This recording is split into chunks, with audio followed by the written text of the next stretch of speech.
Hello to my fellow history lovers and people who think if I learned something new today, it will be a good day. So today are three supposedly easy questions from the Professor Noggin series, and this is about the war starts. Let's see how you do. Number one, what year did the fighting begin for the American Revolution? 1765, 1775, or 1783?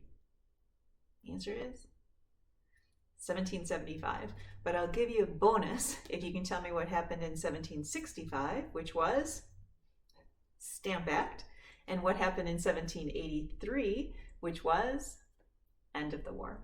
All right, that's why they try to trick you with all these, because they're all important dates. Number two, the battles of Lexington and Concord were the first battles of the Revolution. Who were forced to retreat?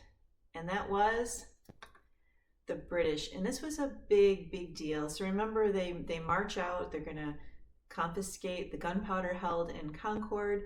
They first come to Lexington, where the shot heard around the world, the first sort of very small battle occurs.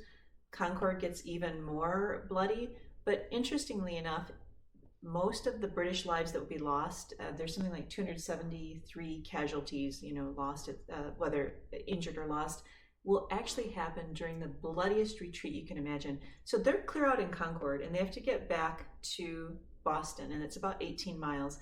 And by now, the rebels are riled up, and they are hiding behind trees and in houses and behind stone fences and shooting at them.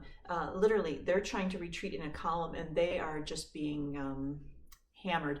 If you're watching the Ken Burns documentary, he talked about that. And also, if you think Lexington and Concord and all that whole stuff sounds interesting, I'll put in a brief plug for One If by Land, Two If by Submarine by myself, middle grade time travel to the American Revolution, where they actually are at the Battle of Lexington and Concord.